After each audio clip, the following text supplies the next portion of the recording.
Good afternoon everyone, कैसे हैं आप सभी लोग। मैं आर के, मैं तो आप सभी का एक बार फिर से तहे दिल से स्वागत करता हूं आपके अपने परिवार बैंकिंग बाय रोजगार विदंगित। प्यारे बच्चों, कमेंट करके बताइएगा आप सभी को ये वीडियो ठीक से ऑडिबल और विजिबल तो है। जल्दी से सभी स्टूडेंट्स एक बार कमेंट कर देना, क्या ये वीडियो आप सभी तक ठीक से ऑडिबल और विजिबल तो है ना। सभी को नमस्ते, नमस्कार, राधे राधे, जय श्री राम। बेटा ऑडिबल विजिबल है तो बता दो, फिर हम आगे कंटिन्यू करते हैं सेशन को यहाँ से। चिन्नू बाबू नमस्ते बेटा, good morning, good afternoon, good evening, good night, सब कुछ एक साथ बस इतना बता दो, ऑडिबल विजिबल है ना। चलिए, सब ओके है। Thank you very much for this confirmation. तो करते हैं स्टार्ट फिर सेशन को यहाँ से। तो प्यारे बच्चों, ये आप लोगों की इंग्लिश की क्लास चल रही है, बैच का नाम है चौपाल बैच, और आज टॉपिक चल रहा है आपका एडवर्ब। एडवर्ब की ऑलरेडी 2 क्लासेस हो चुकी है, आप सभी को पता है। अब एडवर्ब का पार्ट 3 अब आज हम इसको डिस्कस करने जा रहे हैं। तो चलिए एक बार हम जो है इसकी दोनों क्लासेस जो भी हमने करी है उसको एक बार फटाफट से गो थ्रू कर लेते हैं, ठीक है। तो देखो, एडवर्ब की डे 1 में हमने बात करा कि एडवर्ब को पहचाना कैसे जाता है, कैसे कैसे करके एडवर्ब का काम होता है, राइट। एडजेक्टिव और एडवर्ब में डिफरेंस क्या होता है? तो एडजेक्टिव जो होता है वो सिर्फ नाउन और प्रोनाउन तक सीमित रहता है, नाउन और प्रोनाउन को ये क्वालिफाई करता है, जबकि जो एडवर्ब होता है वो हमारा एडजेक्टिव, वर्ब, एडवर्ब खुद को, मतलब एडवर्ब खुद को उसको भी करता है, कंजंक्शन, प्रीपोजिशन सबको क्वालिफाई करता है, ठीक है। यहां तक किया था हमने, उसके बाद और आगे चले तो एडजेक्टिव और एडवर्ब इनमें बेटा फिर मैंने आपको डिफरेंस समझाया था। देन उसके बाद फिर मैंने बताया हाउ टू क्वालिफाई, कैसे करके क्वालिफाई करता है, और एक एक एग्जांपल्स भी दिए आप लोगों को, सभी के एग्जांपल्स के साथ बताया आपको। फिर use of adverb, affirmative use, predicative use आपका हो गया था, एट्रिब्यूटिव यूज और प्रेडिकेटिव यूज। फिर ऑब्जेक्ट और एडवर्ब में हमने डिफरेंस देखा कि ऑब्जेक्ट जो होता है वो हमारे पास वर्ड और वूम वाला होता है, और एडवर्ब जो होता है, इस क्लास में थोड़ा सा टेक्निकल इशू था, कुछ आवाज वगैरह का इशू आ रहा था, बफिंग ज्यादा हो रही थी, बट आज उम्मीद कर रहा हूं दिक्कतें नहीं आएंगी आप लोगों को, ठीक है। चलो, उसके बाद फिर हमने और आगे किया, डे 2 में बात करी थी कि भाई कैसे करके जो है हमारे पास ये डेली को काट के इन अ डे करना होता है, मंथली को इन अ मंथ करना होता है, क्योंकि जो एलवाई केस होता है ये सारे एलवाई एडजेक्टिव एडवर्ब नहीं होते हैं, कुछ एडजेक्टिव भी होते हैं। नाउन के साथ एलवाई एडजेक्टिव, एडजेक्टिव के साथ एलवाई आपका एडवर्ब बनता था। यहां तक हो गया। फिर उसके बाद यहां पे कई एग्जांपल्स दिए। फिर उसके बाद करेक्ट सीक्वेंस ऑफ एडवर्ब मैंने आपको बताया था कि हमेशा पहले मैनर, फिर प्लेस और फिर आपका टाइम, इस क्रम में वो जुड़ता है। एग्जांपल आपके सामने दिए और फिर कुछ क्वेश्चंस आपको दिए थे, कहा था अपने आप से करना है, क्योंकि कल जो है टेक्निकल इशू ज्यादा आ रहा था, तो बिल्कुल भी आपकी मेरी आवाज आप तक नहीं पहुंच रही थी, क्लास बहुत अटक रही थी, इसकी वजह से कल ये क्वेश्चंस रह गए थे। आज इसको खत्म करते हैं। और वैसे मैंने सिखा तो दिया ही था, क्वेश्चंस आप लोगों को मैंने कहा था खुद से करना है घर पे, और कर भी लिया ही होगा, मुझे इतनी पूरी उम्मीद तो है, वैसे आप लोगों से कर ही लिया होगा। तो चलिए मैं आप उसको करवा देता हूं फिर भी। हाँ, चलो करें। देखो, Sonam greeted her teacher yesterday smartly in the auditorium. अब देखो यहाँ पे ये तीनों सेंटेंस गलत है। अब इसको गलत को ठीक कैसे किया जाएगा बेटा? तो यहाँ पे इसको इस तरीके से किया जाएगा, मैं इसको ठीक करके दिखाता हूँ। सोनम आपका सब्जेक्ट हो गया, ठीक है। ग्रीटेड वर्ब हो गया हमारा, ठीक है। उसके बाद हर टीचर ये आपका ऑब्जेक्ट हो जाएगा, क्यों? क्योंकि वूम का आंसर दे रहा है, ठीक है। ये किसका आंसर दे रहा है बाबू? तो वूम का आंसर दे रहा है, ठीक है। चलिए, उसके बाद देखिए यहाँ पे येस्टरडे जो है बेटा, ये हमारे पास वैन का आंसर दे रहा है। किसका? वैन का। ऑब्वियसली वैन का आंसर दे रहा है तो ये टाइम बन जाएगा, तो टाइम का मैंने लिख दिया सिर्फ टी, टाइम का टी लिख दिया। उसके बाद स्मार्टली ये मैनर है, हाउ का आंसर दे रहा है, तो मैंने यहाँ पे एम लिख दिया। क्या लिख दिया बेटा? एम। समझ जाना, ठीक है, कैसे करके मैनर का एम होता है ना, टाइम का टी होता है, वेयर का आंसर देगा तो प्लेस होगा। जैसे यहाँ पे इन द ऑडिटोरियम, ये इसका वेयर का आंसर दे रहा था, तो मैंने यहाँ लिख दिया पी। तो अभी देखो सीक्वेंस क्या बन रहा है, टीएमपी। क्या बन रहा है बेटा? टीएमपी। तो हमें क्या बोला गया था पीछे? तो हमें बोला गया था एमपीटी। ये सीक्वेंस लगाना है, ठीक है। तो यहाँ पे अरे थैंक यू निष्ठा, thank you very much, shirt अच्छी लग रही है तो रख लो आप ही। चलो देखो, तो टीएमपीटी करना था बेटा हमको, तो एमपी ये तक तो ठीक है, लेकिन जो टी है बस इसको थोड़ा सा ध्यान में रखने की जरूरत थी कि हमको जो है बेटा एम और पी तक तो ठीक था, ये टी जो है लास्ट में आ जाएगा, तो इसको यहाँ से हटा करके यहाँ लगा दो बस, ठीक है। ऐसे हो जाएगा। सेंटेंस आपका बनेगा कैसे? Sonam greeted her teacher smartly in the auditorium yesterday, ठीक है। यहाँ पे आ जाएगा। सबको क्लियर हो गया? नेक्स्ट क्वेश्चन पे आ जाते हैं। पंकज, एक काम करो, आप लोग इसको इन दोनों का आंसर नीचे कमेंट करके बताओ जल्दी से। मैं साइड में खड़ा हूँ, आप लोगों का मैं देखता हूँ सही आंसर आता है कि नहीं। लो, मैं साइड में हो गया, सही सेंटेंस लिख के बताओ।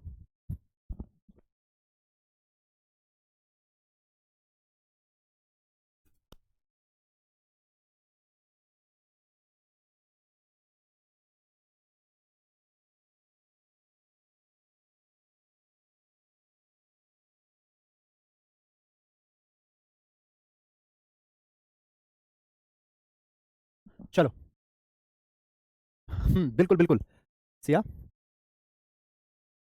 Pankaj compose the song in his room last night smartly. अब कैसे करके किया जाएगा? देखो, तो पंकज जो है वो आपका सब्जेक्ट हो गया, कंपोज ये वर्ब हो जाएगा, ठीक है। सर ये वाला एक बार और बता दो, कॉन्सेप्ट समझ नहीं आया था। ओके आयुषी सिंह जी, कोई बात नहीं, कह दिया तो मैं जरूर बताऊंगा, कोई इशू नहीं है। देखो, कोई दिक्कत नहीं थी बेटा, इसमें कोई बड़ी बात नहीं थी। इसमें मैंने आपको समझाया था कि अगर कभी भी बेटा आपके पास जो है हाउ का आंसर मांग रहा है, तो समझ लो वो मैनर की बात बता रहा है, ठीक है। प्लेस यानी कि वो आपका वेयर का कह रहा है, पक्का, ठीक है। और टाइम यानी कि वैन की बात आ रही है, ठीक है। तो अगर हाउ वेयर वैन ऐसा सीक्वेंस आ रहा है तब तो सेंटेंस सही है, लेकिन अगर आपका आगे पीछे हो गया इनमें से कोई भी तो गलत है। जैसे कि आप ये देख सकते हैं, मैं फिर से आपको ये दोबारा बता देता हूं, कोई बड़ी बात नहीं थी बेटा, आपने फिर से पूछा फिर से बताएंगे। देखो यहाँ पे हमारे पास जो है ना येस्टरडे, ध्यान से देखना बेटा, ये किसका आंसर दे रहा है? वैन का। कि भाई उसने जो है कब ग्रीट किया अपने टीचर को, प्रिंसिपल को कब ग्रीट किया? तो उसने येस्टरडे यानी कि कल, बीता हुआ कल, तब ग्रीट किया। यहाँ पे हाउ का आंसर दे रहा है कि कैसे उसने ग्रीट किया, तो बड़े ही स्मार्ट तरीके से ग्रीट किया। और यहाँ पे आपके पास इन द ऑडिटोरियम, ये किसका आंसर दे रहा है बेटा? वेयर का आंसर दे रहा है, हाँ कि ना। तो देखो यहाँ पे सीक्वेंस क्या बना? When how where. क्या सीक्वेंस बना? वैन हाउ वेयर, जबकि हमारे पास सीक्वेंस क्या आना चाहिए था? How where when. समझे? हाउ वेयर वैन, ठीक है। हाउ वेयर वैन, तो कैसे भी आप याद रख लो, एमपीटी याद रख लो, या हाउ वेयर वैन। हाउ लिखा है, वेयर लिखा है, वैन काट यहाँ से काट दो, और यहाँ से कट करके यहाँ पे आ जाएगा आपका, इस तरीके से लिखा जाएगा कि इन द ऑडिटोरियम येस्टरडे, ठीक है। ऐसे करके सबको क्लियर हो गया है? अब इस क्वेश्चन पे आ जाओ। तो पंकज, पंकज सब्जेक्ट हो गया, कंपोज वर्ब हो गया, सॉन्ग आपका ऑब्जेक्ट हो गया। इन हिज रूम, यहाँ पे बेटा ये आपका प्लेस है, वेयर का आंसर दे रहा है, प्लेस बता रहा है ये हमारा, ठीक है। यहाँ पे लास्ट नाइट, लास्ट नाइट ये हमारा टाइम, वैन का आंसर दे रहा है, ठीक है। और स्मार्टली ये आपका हाउ का आंसर दे रहा है, राइट। अगर हम इसको आसान भाषा में कहें तो येस्टरडे मतलब टाइम, येस्टरडे मतलब टाइम, हाउ मतलब मैनर, और वेयर मतलब प्लेस। तो एमपीटी तो बन गया ये हमारा, राइट। यहाँ पे आपका देखो प्लेस आगे लिखा है, ये आपका टाइम है लास्ट नाइट, और ये आपका मैनर हो गया। तो एमपीटी हमारा ये तो पूरा ही गलत है, तो यहाँ पीटी तो ठीक है, बस एम को उठा करके यहाँ लगाना है। तो स्मार्टली को यहाँ से हटाओ और क्या करो, यहाँ लगा दो, यहाँ जाएगा। Pankaj compose the song smartly. अगला है प्रियंका। सबको क्लियर हो गया है, हाँ या ना? सभी को क्लियर हुआ? नेक्स्ट क्वेश्चन पे चलते हैं। देखो यहाँ पे Priyanka sang a song in the class beautifully the day before yesterday। तो यहाँ पे देखो in the class, ये हमारे पास हो गया बेटा क्या, तो प्लेस, उसके बाद beautifully हो गया मैनर, और द डे बिफोर yesterday हो गया टाइम। तो MPT, तो यहाँ पे जो M है इसको उठाओ और यहाँ लगा दो, M को उठाओ और यहाँ लगा दो, हो गया आंसर। चलो सिया क्लियर है? चलिए, सिया शायद न्यू स्टूडेंट है, राइट? हम्म हम्म तो Priyanka sang a song beautifully in the class the day before yesterday। Shweta Singh, निष्ठा, सिया। हाँ बिल्कुल बिल्कुल एक ही है। बिल्कुल एक ही, क्लियर हो गया ना? चलो, अगर अच्छे से क्लियर हो गया है ना तो कमेंट कर देना यस सर 100% डन है, फिर मैं समझ जाऊंगा कि आपको क्लियर हो गया है, तो आगे चल सकते हैं, ठीक है? देखो,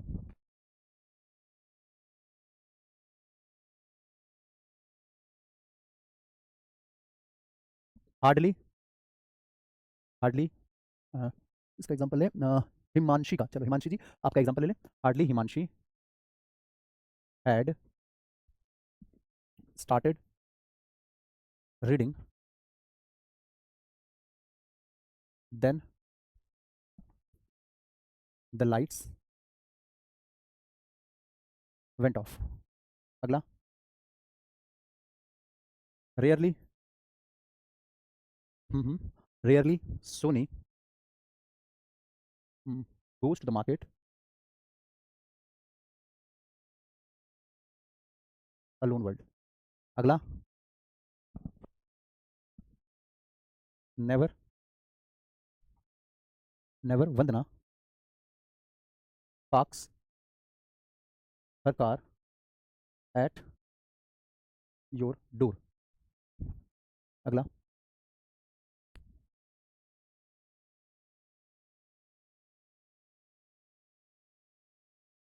scarcely Manoj had completed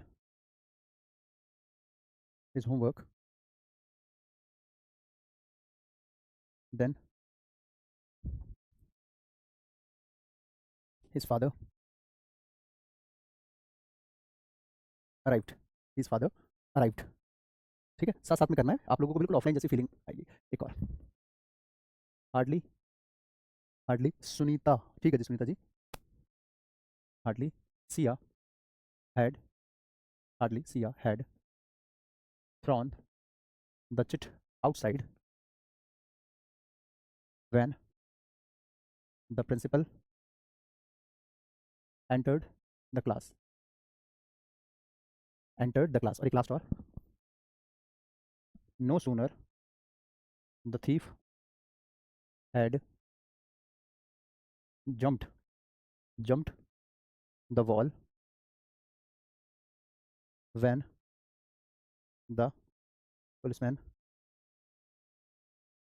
arrived। हम्म ठीक है बेटा आकांक्षा जी, जरूर, बिल्कुल। देखो हिमांशी ने तो सेंटेंस लिख भी दिया, बहुत बढ़िया, देखो आंसर भी आ गया इनका। देखो, अब यहाँ पे क्वेश्चन है बेटा आपके सामने, सभी में ना स्टार्टिंग में आप देखिएगा ध्यान से कि आपके पास जो एडवर्ब मेंशन है, सभी के आगे देखो, हार्डली, स्कार्सली, रेयरली, बेयरली, सभी कुछ ना कुछ आ रहा है। ठीक है आकांक्षा, बिल्कुल बेटा आकांक्षा सिंह, कॉपी पेस्ट मत करो, मैंने आपका देख लिया कमेंट। देखो सभी में आपका आपके पास कुछ ना कुछ आ रहा है। तो अब बेटा यहाँ पे जो मैं आपको बताने वाला हूँ इसको कहते हैं इन्वर्जन केस। क्या कहते हैं बेटा? इसको कहते हैं इन्वर्जन केस। इसको कहा जाता है बेटा इन्वर्जन। ये नाम जरूर सुना होगा आपने, इंग्लिश अगर बचपन में भी पढ़ी है ठीक तरीके से, कहीं भी ठीक से, तो आपने इन्वर्जन ऐसा हो ही नहीं सकता कि ना सुना हो, जरूर पढ़ा देखा बोला सुना कहा होगा। अब ये कैसे क्या होता है, कैसे होता है, देखो देखो इन्वर्जन का मतलब ये हो गया कि सेंटेंस इन्वर्स होगा वहाँ पे, मतलब एम्फेसाइज के तरीके से एडवर्ब को यूज करवा जाता है। देखो दो तरीके से हम जब भी एडवर्ब यूज होता है ना तो हम दो तरीके से सेंटेंस को लिखते हैं, एक होता है सिंपल सेंटेंस, सिंपल सेंटेंस, और दूसरा इन्वर्जन सेंटेंस। ठीक है, इन्वर्जन सेंटेंस। सिंपल में क्या है आपका, नॉर्मल तरीके से सेंटेंस चलता है, जैसे आपका सब्जेक्ट है, फिर आपका वर्ब है, आपका ऑब्जेक्ट है, या एडवर्ब अदर वर्ब जो भी है आपका वैसे। लेकिन इन्वर्जन में क्या होगा कि आपका पहले पहले आपका एडवर्ब आता है, स्टार्टिंग में आपका एडवर्ब आता है। ठीक है, एडवर्ब, उसके बाद फिर आपका हेल्पिंग वर्ब, फिर आपका सब्जेक्ट, फिर आपका मेन वर्ब, फिर आपका जो भी आगे ऑब्जेक्ट होगा या जो भी आगे आगे चीज चलेगी वो, मतलब स्टार्टिंग में आपके पास जो है एडवर्ब स्टार्टिंग आ जाएगा। जैसे नॉर्मल सेंटेंस में क्या होता है सिंपल में कि आपके पास नॉर्मली एक सब्जेक्ट होगा, फिर आपका हेल्पिंग वर्ब होगा, फिर आपका मेन वर्ब होगा, है ना, फिर आपका ऑब्जेक्ट होगा, ये आपका सिंपल तरीके से लिखा जाता है। वही इन्वर्जन में आपका क्या होगा कि एडवर्ब हमेशा पहले है। एडवर्ब अगर कभी भी सेंटेंस के पहले आता है ना तो वो इन्वर्जन कहलाता है। तो एडवर्ब पहले आ गया, फिर helping verb, subject, main verb. ठीक है, जैसे एक मैं क्वेश्चन करके दिखाता हूँ आपको, ठीक है, ध्यान से देखना, यही कर देता हूँ। हाँ देखो, hardly Ayushi had hardly Ayushi had started singing यानी कि उसने जो है स्टार्ट किया ही था कि लाइट चली गई, या स्टार्ट किया ही था तभी टीचर क्लास में आ गए। Hardly Ayushi had start singing when the teacher केम या अराइव्ड। ऐसे यानी कि जब भी हमारे पास कोई ऐसा सेंटेंस कहने कहने की जरूरत होती है कि यार उसने ऐसा किया ही था कि यार ये हो गया, जैसे हम बोलते हैं कि वो पहुंचा ही था कि ट्रेन निकल गई, वो पहुंचा ही था कि यार लंच खत्म हो गया, वो वहां पहुंचा ही था कि ऐसा हो गया, चोर वहां से मतलब पुलिस पहुंची ही थी कि चोर जो है वहां से कूद करके भाग गया, ठीक है, उसने अपना मतलब उसने होमवर्क करना शुरू किया ही था कि लाइट चली गई, ठीक है। तो यानी कि जब ऐसा कोई सेंटेंस बोला जा रहा होता है ना, वहाँ हार्डली, स्कार्सली, रेयरली, वेरली सबका यूज किया जाता है। तो अगर इनका यूज स्टार्टिंग में हो रहा है, जैसे कि आप यहाँ देख सकते हैं, यहाँ पे आपका स्टार्टिंग में लिखा है हार्डली, आ गया। अगर ये स्टार्टिंग में आ गया तो समझ जाओ आप इन्वर्जन की बात है। तो यहाँ पे आपका इन्वर्जन का मतलब है कि पहले आपका एडवर्ब है आ गया, तो उसके बाद आपका क्या आएगा, हेल्पिंग वर्ब और फिर आपका सब्जेक्ट आएगा। पहले क्या आएगा आपका हेल्पिंग वर्ब फिर आपका सब्जेक्ट। तो देखो हेल्पिंग वर्ब तो ये लिखा है आपका, सब्जेक्ट आपका आयुषी है, तो क्या करेंगे इस हेल्पिंग वर्ब को यहाँ से हटाओ और यहाँ लगा दो, ऐसे आ जाएगा हार्डली हैड आयुषी। कैसे, hardly had Ayushi started singing when the teacher came, उसने जो है गाना गाना शुरू ही किया था। हैड पहले आ जाएगा, हैड को पहले लगाना है। सबको क्लियर हो गया, कमेंट करके बताइए एक बार, सभी बच्चे बता दीजिएगा। क्वेश्चन क्लियर हो गया है, क्वेश्चन तो यहाँ से हेड को उठा करके आगे लगा दिया, बस हो गया। जल्दी जल्दी बोलिए बेटा, सभी को क्लियर है, ये क्वेश्चन क्लियर है? चलो अब एक बार ये करके देखो एक बार अपने आप से, ठीक है, ये क्वेश्चन है, ये क्वेश्चन है, करो।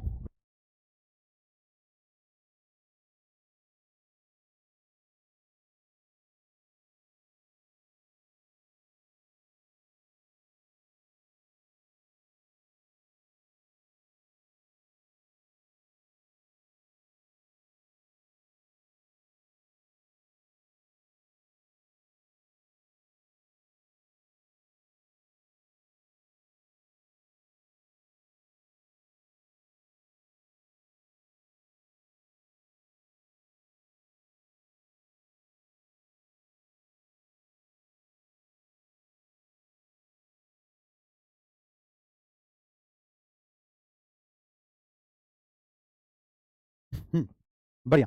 देखो एक बार, तो यहाँ पे hardly Himanshi had started reading then the lights went off. देखो बेटा यहाँ पे आपके पास लिखा है हार्डली हिमांशी हैड, ठीक है। देखो यहाँ पे हार्डली हिमांशी हैड था, तो हैड को उठाओ और आगे लगा दो, हाँ चलो ये आ गया यहाँ पे। तो hardly had Himanshi, hardly had Himanshi, आगे rarely Soni goes to the, यहाँ पे मुझे पता है सेकंड में फंस गए होंगे आप। सेकंड वाला देखो किसी ने नहीं किया, फर्स्ट वाला लास्ट वाला कर दिया, सेकंड थर्ड वाला कोई नहीं कर रहा। आयुषी सिंह बेटा नॉर्मल तरीके से भी आप लिख सकते हैं, बार बार ये दिल बनाने की जरूरत नहीं है इतना सारा, आप नॉर्मली भी लिख दो, कोई दिक्कत नहीं है। बहुत बढ़िया, इस बच्ची का आंसर आ गया, बहुत अच्छे। ठीक है ठीक है ठीक है ठीक है, बहुत अच्छे। देखो मैं बता देता हूँ, आप rarely Soni goes to the market alone कैसे करना होगा। देखो बेटा यहाँ पे आपके पास रेयरली आगे आगे, अब आप सोच रहे होंगे कि सर यहाँ पे तो हेल्पिंग वर्ब है ही नहीं, है ना, यहाँ पे तो हेल्पिंग वर्ब है नहीं। अब ऐसा तो हम कर नहीं सकते कि गोज को उठा करके आगे लगा दें, क्योंकि गोज तो हमारे पास हेल्पिंग वर्ब नहीं है ना, और हमको ये कंपलसरी है कि हेल्पिंग वर्ब ही आगे आएगा। अब क्या करें, तो प्यारे बच्चों यहाँ पे आप ये टेंस पकड़ो कौन सा है, ये टेंस आपने चेक किया, so it is a present indefinite या सिंपल प्रेजेंट, कुछ भी कह लो, प्रेजेंट इंडेफिनिट है ये। तो आपका ये प्रेजेंट इंडेफिनिट का हेल्पिंग वर्ब ढूंढना है। अब प्रेजेंट इंडेफिनिट में डू डज आता है, प्रेजेंट सिंपल पास्ट में आपका डिड आता था, तो यहाँ पे तो सिंपल प्रेजेंट है, तो क्या करेंगे फिर यहाँ पे, तो डू डज में से एक को चुनेंगे। तो सोनी क्या है हमारे पास, डज सिंगुलर आएगा, तो डज है, ठीक है, डज आना चाहिए क्योंकि सोनी तो सिंगुलर है, तो आ जाएगा कैसे, रेयरली डज सोनी। अब यहाँ पे अगर डज आ गया तो बताओ गोज ही रहेगा या गो हो जाएगा, ऑब्वियसली यार ये हमारे पास गोज कैसे रहेगा, फिर इसको काटना पड़ेगा, तो या गोज की जगह हो जाएगा आपका गो, क्योंकि कहीं पे भी अगर आपके पास ऐसे चेंज होता है ना, तो वहाँ पे आपके पास जो है एस हट के नॉर्मल सेंटेंस, नॉर्मल मतलब वर्ब की फर्स्ट फॉर्म बन जाती है। तो सेंटेंस ऐसा बनेगा, rarely does Soni go to the market, rarely does Soni go to the market, तो नॉर्मली गो लिखना पड़ेगा ना कि गोज। समझ में आया बात सबको, बताओ जल्दी से आगे। नेवर वंदना पार्क्स, अगेन वही चीज है, देखो पार्क्स लिखा है, सिंपल प्रेजेंट टेंस है, तो क्या आ जाएगा, डू डज लगाना पड़ेगा वंदना के हिसाब से, तो नेवर डज वंदना पार्क्स की जगह हो जाएगा पार्क, ठीक है, तो हो जाएगा पार्क्स की जगह पे आपका पार्क, ये लो ऐसे, never does Vandana park her car, ऐसे बन गया। बहुत अच्छे बेटा, बिल्कुल। सोनम गोला, हिमांशी, चुन्नू बाबू और रेनू चौधरी, शाबाश। अगला है स्कार्सली मनोज हैड कंप्लीटेड, यहाँ पे आपके पास हेड लिखा था। हम्म, ठीक है, तो यहाँ पे इसको कैसे करना होगा, तो हेड को काट के आगे लगा दो, हेड को काटो और यहाँ लगा दो, बन गया तो स्कार्सली। अभी ये हमारा सेंटेंस बन गया, लेकिन ना इसमें एक गलती और बची हुई है, पता है आपको, देखी नहीं होगी लेकिन है, इसमें एक गलती छुपी हुई है अभी भी, पता है कैसे, बताता हूँ आपको, देखो। अच्छा पहले ये भी तो है, इसको भी तो निपटाना है, इसको भी करो।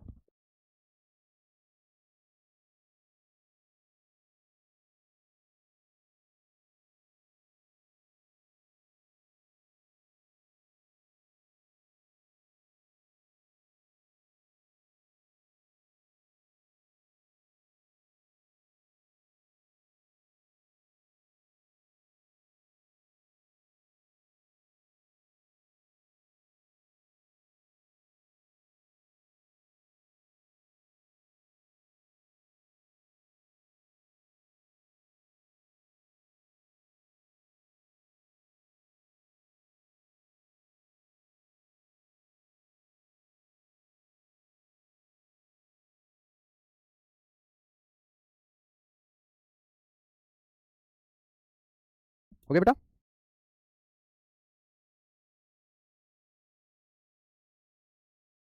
चलो देखो यहाँ पे हाँ, इस बच्चे ने देखो सीधा डायरेक्ट पॉइंट पकड़ लिया कि यस सर यहाँ पे ये मिस्टेक और छुपी थी।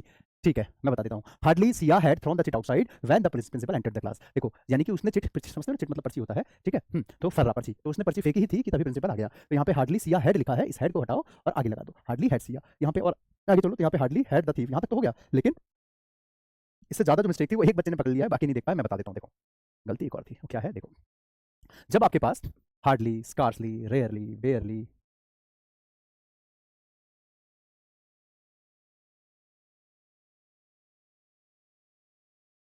नेवर, कुछ भी अगर आ रहा है ना, तो ध्यान ये रखना है कि इसके बाद जो हमारा सेकंड क्लॉज बनेगा, इसके बाद जो हमारा सेकंड क्लॉज बनेगा, क्लॉज मतलब सेंटेंस का पार्ट, यानी कि जिसके बाद जो दूसरा वाला सेंटेंस का हिस्सा बनेगा, ठीक है, वो हमेशा किससे जुड़ना चाहिए बेटा? वो हमेशा वैन से जुड़ना चाहिए। किससे जुड़ना चाहिए? तो वैन से जुड़ना चाहिए, ठीक है। अब आपका ये सेंटेंस देखिए कि यहाँ पे आपके पास लिखा है hardly had Himanshi started reading, ठीक है। यहाँ से यहाँ तक पढ़ के देखिए ना आराम से, देखो क्या लिखा है, hardly had Himanshi started reading. यहाँ से यहाँ तक देखो, hardly had Himanshi started reading, और उसके बाद द लाइट्स वेंट ऑफ। यहाँ क्या लिखा है? देन लिखा है, ठीक है। ठीक है, चलिए। हम्म, अच्छा ठीक है, के के ईशा नवीन, ठीक है, ओके, राइट, ओके। तो यहाँ पे आप देखिए बेटा ध्यान से, देन लिखा हुआ है, राइट। तो मेरे प्यारे बच्चों यहाँ ध्यान दीजिएगा कि आपके पास जो है क्या होना चाहिए यहाँ पे बेटा, तो यहाँ पे होना चाहिए था आपका वैन। क्या होना चाहिए था बेटा? तो आपका वैन यूज करना होगा। तो hardly had Himanshi started reading when the lights went off, when the lights went off, ठीक है। अगला है rarely does Soni go to the market alone. तो यहाँ पे आप देखो सेंटेंस का कोई दूसरा पार्ट तो है नहीं, है ना। यहाँ पे हमारे पास सेंटेंस में कोई दूसरा पार्ट तो इतना इससे आगे का था नहीं, छोड़ दो। Never does Vandana park her car at your door. तो यहाँ पे भी डोर आपका देखो ये सिंगल क्लॉज वाला सेंटेंस था ना, तो यहाँ पे तो जाहिर सी बात है कि आपके पास सेंटेंस आगे बढ़ेगा नहीं, ठीक है। तो यहाँ पे हमारे पास जब सेंटेंस आगे बढ़ रहा होता तभी तो वहाँ पे वैन या देन या कोई ना कोई कनेक्टिंग लगाते। ठीक है, ठीक है, अच्छा अच्छा, ठीक है, ओके। ओके, अच्छा यहाँ पे आ जाओ। तो नेवर डज वंदना पार्क हर कार्य हो गया था। Scarcely had Manoj completed his homework, तो वहाँ पे देन नहीं आएगा। यहाँ पे क्या लगाएंगे आप? तो वैन का यूज करो, WHEN वैन, ठीक है, वैन हिज फादर राइट, ऐसे करके। अब अगला क्वेश्चन है hardly had Siya thrown the chit outside when. अब यहाँ पे देखिए आप ध्यान से, तो वैन लिखा है, कोई दिक्कत नहीं है, यहाँ तो पहले से ही ठीक था वैन। अगला no sooner had the thief jumped the wall when. अब बेटा ध्यान से देखना, यहाँ पे आपके पास जब नो सूनर लिखा आता है ना, बस इसमें थोड़ा सा आपको ध्यान रखने की जरूरत है। यहाँ पे आपको थोड़ा सा नोट करने की जरूरत है कि आपका ना वैन जो है वो बाकी में तो वैन ही आएगा, लेकिन इस केस में यानी कि नो सूनर के केस में, नो सूनर जो है इस केस में बेटा आपको क्या लगाने की जरूरत होगी? इसमें जो आपका सेकंड क्लॉज होगा, यहाँ पे आपका देन आएगा। क्या आएगा बेटा? तो यहाँ पे आपका देन आएगा। और ये भी ध्यान रहे कि जो देन आएगा ना वो आपका THEN वाला नहीं आएगा। देन कौन सा आएगा? THAN। Yes, you heard it right. A for apple वाला, कंपेयर वाला देन आएगा, THAN देन, राइट। सोनम बोला यस, मैंने आपका यहाँ जवाब दे दिया है, आंसर दे दिया है। THEN नहीं आएगा, AN आएगा, ठीक है। वो भी किसमें? नो सूनर में। तो यहाँ पे आपका नो सूनर लिखा हुआ है, तो इस वजह से THAN का यूज करेंगे। तो यहाँ पे आप देखिए मिस्टेक है, तो यहाँ पे वैन काट दो और THAN ऐसे। हम्म, ठीक है, जल्दी से बताइए एक बार कमेंट करके, इज दैट क्लियर एवरीवन?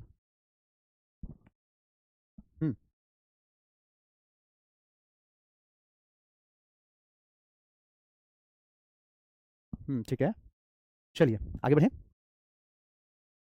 सब कुछ क्लियर हो गया बेटा? हम्म जल्दी बताइए, सब कुछ क्लियर हो गया? मुझे तो सब क्लियर हो गया। हाँ बिल्कुल सिया, सब क्लियर हो गया। हम्म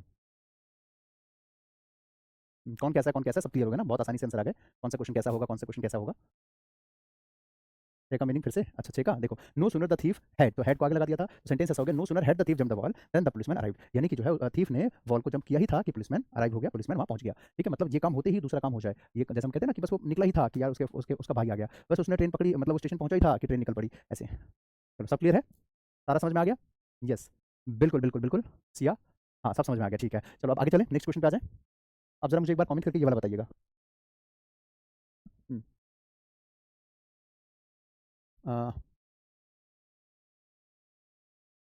my support and blessings will always, will be, will be always with you. बताइए। हम्म ये सेंटेंस पढ़ के बताइए, क्या यहाँ पे कोई गलती है, क्या यहाँ पे कोई दिक्कत? बताओ। My support and blessings will always, will be always with you. देखो मैं समझाता हूँ, एक और ले लेते हैं example. Hmm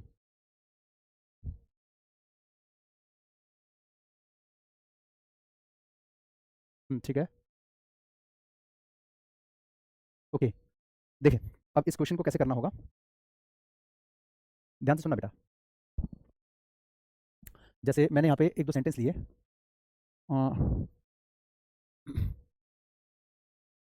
Mohit will late today, ये एक सेंटेंस लिया, Mohit will late today, Mohit will be late today. तीसरा है Mohit will never late again, Mohit will never be late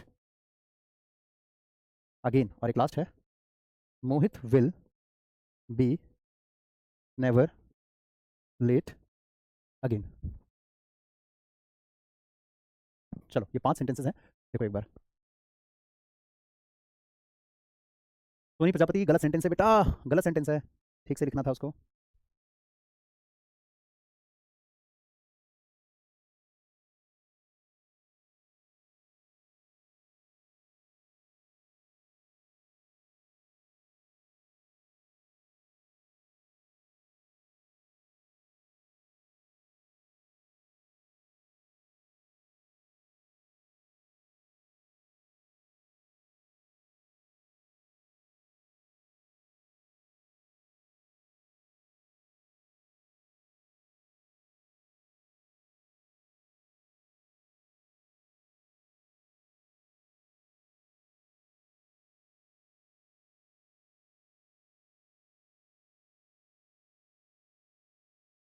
चलो हो गया, मैं बताता हूँ। देखिए बेटा, यहाँ पे आपके पास फर्स्ट वाला सेंटेंस जो है ये सही नहीं है, जो बच्चे आप लोग कह रहे हैं पर सही नहीं है बेटा। सेकंड सही है, ठीक है, इसके अलावा आपका ये सही है, बाकी ये भी गलत है, ये भी गलत है। फर्स्ट और फोर्थ सही है, सॉरी सेकंड और फोर्थ सही है, बाकी सब गलत है, ठीक है। तो Mohit will be late today और Mohit will never be late again. अब ऐसा कैसे हुआ, होता है ना, ऐसी दिक्कतें कई बार आ जाती है स्टूडेंट्स को। चलिए वो दिक्कतें अब मैं आपको ठीक करवा देता हूँ, ध्यान से सुनना बेटा। होता क्या है कि इंग्लिश कहता है कि भाई उसमें जब भी हमारे पास कोई मॉडल, अगर सॉरी ये जो आपके पास एडवर्ब फ्रीक्वेंसी होते हैं, adverb of frequency, adverb of frequency जो होता है बेटा, ये जनरली क्या होता है सेंटेंस के, हाँ, ये सेंटेंस में जब यूज़ होता है तो ये हेल्पिंग और मेन के बीच में आता है। बेसिकली ये कहें कि मेन से पहले आता है, ठीक है। हमेशा ये जो एडवर्ब फ्रीक्वेंसी होता है ये मेन वर्ब इससे पहले लिखा जाएगा और हेल्पिंग वर्ब के बाद लिखा जाएगा, अगर हेल्पिंग वर्ब कोई है तो। हेल्पिंग वर्ब के बाद मेन वर्ब से पहले, हेल्पिंग वर्ब के बाद मेन वर्ब से पहले, ठीक है। हेल्पिंग वर्ब के बाद मेन वर्ब से पहले। जैसे कि एक एग्जांपल से समझाता हूँ। अच्छा, एडवर्ब फ्रीक्वेंसी होता क्या है वो सुन लो। जैसे कि हमारे पास ये जो टर्म्स होते हैं, हमारे पास ये जो टर्म्स होते हैं, जैसे आपका never, not, hardly, scarcely, rarely, बेयरली, बेयरली, sometime, often, ठीक है। एडवर्ब फ्रीक्वेंसी का मतलब होता है कि कितनी बार, एडवर्ब फ्रीक्वेंसी का मतलब होता है कि कितनी बार। जैसे कि मान करके चलिए कि मैं किसी से, मैंने सिया से पूछा कि सिया आप ये बताइए कि आप मंथ में कितनी बार मार्केट जाते हैं, ठीक है। तो वहाँ पे फ्रीक्वेंसी की बात हुई, है ना। कभी नहीं, नहीं नेवर, सम टाइम, कभी कभार, ऑफन अक्सर जाते ही रहते हैं। जैसे मैं पूछता हूँ तुम अपने फ्रेंड के घर कब, तुम अपने फ्रेंड के जो है घर पे कब कब जाती है, तो सम टाइम, कभी कभार, नेवर बिल्कुल नहीं, कभी नहीं, ऑफन अक्सर जाते ही रहते हैं, हार्डली बहुत बहुत मुश्किल ही है, रेयरली ना के बराबर जाते हैं, है ना। तो यहाँ पे जब भी आपके पास ये जो कितनी बार इसका आंसर दे रहा होता है ना, तो उसको एडवर्ब फ्रीक्वेंसी कहते हैं, ठीक है। तो अब जैसे कि एक सेंटेंस आपको दिखाता हूँ। मैंने कहा कि Sonam does cook not tasty food, ठीक।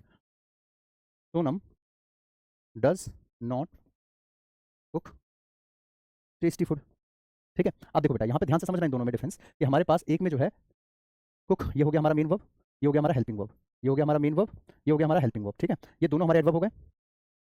और मैंने आपको क्या बताया, हेल्पिंग और मेन से बीच में आएगा, हेल्पिंग और मेन के बीच में आएगा। तो हेल्पिंग और मेन के बीच में कैसे लगाया जाएगा बेटा, तो यहाँ पे आप देखिए, यहाँ पे हमारे पास जो नॉट लिखा हुआ है ये हमारे ये एडवर्ब है ना, हेल्पिंग और मेन के बीच में यही तो आएगा ना, ऐसे करके तो लिखा जाता है, तभी तो हम सेंटेंस ऐसा बोलते हैं ना, इस तरीके का हम सेंटेंस बोलते हैं। Sonam does not cook tasty food, ये थोड़ी बोलते हैं Sonam does cook not tasty food, ठीक है। तो आप सोच रहे होंगे कि सर ये जितने भी वर्ड आपने यहाँ लिखवाए हैं ये सब तो अभी हमने पीछे पढ़ा है इन्वर्जन में, तो वहाँ तो हमने देखा था कि ये शुरू में आते हैं। तो मैंने आपको क्या बताया बेटा कि ये अगर शुरू में आ रहा है तो उस केस में इन्वर्जन है, अगर ये शुरू में आ रहा है तो उस केस में इन्वर्जन है, अगर ये सेंटेंस के बीच में आ रहा है तो इन्वर्जन नहीं है। मतलब हम सेंटेंस को दो तरीके से बनाते हैं। जैसे यहाँ पे हमने जो इन्वर्जन वाला सेंटेंस बनाया था ना कि नेवर, वंदना, पाक, सरकार, ऐसे करके था, तो इसको ठीक करके कैसे करना पड़ा। हम चाहते तो इसको इन्वर्जन से नॉर्मल भी बनाना चाहें तो ऐसे बना सकते थे, वंदना को आगे लगा दो, कैसे, वंदना नेवर पार्क सरकार एट योर डोर, बन गया। बस वो है कि इन्वर्जन से सिंपल बन जाएगा, समझे, मीनिंग सेम है, मीनिंग सेम है, ठीक है। मतलब इन्वर्जन के केस में जो है हम उस सेंटेंस को लिख सकते हैं। इन्वर्जन तभी आता है जब एडवर्ब आगे है, ठीक है। अच्छा, अगर मुझे इसे इन्वर्जन बनाना है तो देखो नॉट से तो स्टार्टिंग लगाते नहीं, क्योंकि नॉट तो अपना हेल्पिंग वर्ब के साथ ही लगाया जाता है। नेवर से लगा सकते हो, नेवर से स्टार्ट कर सकते हो, कैसे, तो यहाँ पे आगे ऐसे कह सकते हो, नेवर सोनम कुक्स, तब कुक्स बन जाएगा, never Sonam never does Sonam cook tasty food, never does Sonam cook tasty food, not गायब हो जाएगा ना क्योंकि नॉट की जगह नेवर आ गया, तो never does Sonam cook tasty food. समझे मेरी बात को? हाँ या ना? जल्दी बताइए। हम्म, ठीक है, बिल्कुल बिल्कुल बिल्कुल। सबको क्लियर है? यस और नो जल्दी से बताइए, हाँ या ना, फटाफट से बोलो। चलो, अब जैसे ये था, अब यहाँ पे देखिए आपके पास जो है ना बी लिखा हुआ है, यहाँ पे आपका नेवर लिखा हुआ था, तो नेवर जो है हेल्पिंग और मेन के बीच में आएगा। अब आप कहोगे सर ये मेन कैसे है? बताता हूँ। इंग्लिश में ना ये जो विल होता है, ये जो मोडाल होता है ना, will, can, should, could, would, ये जलेबी बन गई, तो जितने भी आपके पास शब्द होते हैं ये बिना मेन वर्ब के आते ही नहीं है। ठीक है, कभी भी ये बिना मेन वर्ब के तो यूज़ किए ही नहीं जाते, इनको कोई ना कोई मेन वर्ब तो चाहिए ही चाहिए होता है, और मेन वर्ब नहीं हो तो भी लगाना पड़ता है फिर मजबूरी में उस केस में, है ना? अगर मेन वर्ब नहीं होता तो उस केस में भी लगाया जाता है। ये बात तो आपको मैंने टेंस में, वॉइस में, कितनी जगह पे बताया, वर्ब में बताया था कि मेन वर्ब नहीं होता तो उस केस में बी का यूज़ करके आगे बढ़ाया जाता है। तो यहाँ पे देखो अकेला लिखा है, मोहित विल लेट टुडे, जैसे बोलते हैं ना आई विल बी देयर, ये थोड़ी बोलते हैं आई विल देयर, ये बोलते हैं आई विल बी देयर कि ठीक है तुम वहाँ पहुँच जा, मैं आ जाऊँगा, आई विल बी देयर। ठीक है, तो यहाँ पे आप देखो बिना मेन वर्ब के मोडाल लिखा हुआ था जो कि बिल्कुल गलत है। यहाँ पे भी बिना मेन वर्ब के मोडाल लिखा था, बिल्कुल गलत है। यहाँ पे आपका बी लिखा है मेन वर्ब, यहाँ पे भी लिखा है और यहाँ पे भी लिखा है। ठीक है, तो बिना मेन वर्ब आ गया तो ये तो सही था। अब इन दोनों में डिफरेंस क्या था, दिक्कत क्या थी कि यहाँ पे देखो हमारे पास जो है ये जो आपका नेवर लिखा हुआ है, एडवर्ब फ्रीक्वेंसी, ये बाद में है और यहाँ ये पहले है। ठीक है, यहाँ पे जो है बी बाद में है और यहाँ पे बी पहले है, और हमें मेन से तो पहले ही चाहिए, हमें तो मेन से पहले चाहिए ना, तो इसलिए आपका ये आंसर आ गया सही। ठीक है, हेल्पिंग वर्ब आप विल को मान लो, तो विल आपका हेल्पिंग वर्ब, बी आपका मेन वर्ब है, ये दोनों के बीच में आ गया, ऐसे करके लिखा जाता है। ठीक है, वैसे इस क्वेश्चन पे आ जाओ। My support and blessing will be always with you, तो आपका विल हो गया आपका हेल्पिंग वर्ब, बी हो गया आपका मेन वर्ब, ये आपका एडवर्ब हो गया, इसको बीच में लगाना था तो ये आपका गलत है, यहाँ से हटाओ और यहाँ लगा दो। ऐसे my support and blessing will always be with you ऐसे बोलना चाहिए। कई बार लोग गलत बोलते हैं इसको, बोलचाल में कई बार गलतियां हो जाती है, तो आपसे ध्यान रखना गलती नहीं हो गएंगे आप लोग। और अगर इसको आपको और कंफर्म करना है ना, तो आप एक काम करो, यहाँ पे बी की जगह कम पढ़ के देखो एक बार, कम पढ़ना। Mohit will late today, Mohit will come late today, Mohit will never late again, ये तो वैसे ही गलत है क्योंकि बिना मेन वर्ब के है। 1 और 3 4, Mohit will never come late again, Mohit will come never late again, तो बी की जगह कम पढ़ के देखो, आपको अपने आप पता चल जाएगा। बी तो मजबूरी में लगाना पड़ रहा है, जब मेन वर्ब नहीं दिख रहा तो मजबूरी में भी लगाना पड़ रहा है। ठीक है,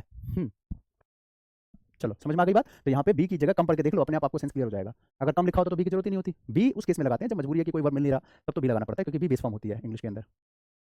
ठीक है, चलो क्लियर हो गया सभी को। अब जैसे मैंने आपको बोला था कि एक ही सेंटेंस उसको दो तरीके से, जैसे मैंने कहा कि never never Sonam कुक्स tasty food, जैसे ये सेंटेंस, अभी ये गलत है, सबको पता है इन्वर्जन है ये। स्टार्टिंग में आपका एडवर्ब आ गया, ये गलत है। इसको सही करने के दो रास्ते हैं। पहला रास्ता तो ये है, इन्वर्जन से सही करो। कैसे इन्वर्जन से सही करो, तो never does Sonam cook tasty food, ये तो हो गया आपका इन्वर्जन वाला सेंटेंस, इन्वर्जन केस। दूसरा तरीका क्या है कि सोनम को आगे लगा दो, सोनम नेवर कुक्स टेस्टी फूड, ये आपका सिंपल हो गया, सिंपल केस। समझ में आया? सबको समझ में आया? जल्दी से बताओ। ठीक है, तो इन्वर्जन तभी कहलाता है जब वो आगे आ जाए।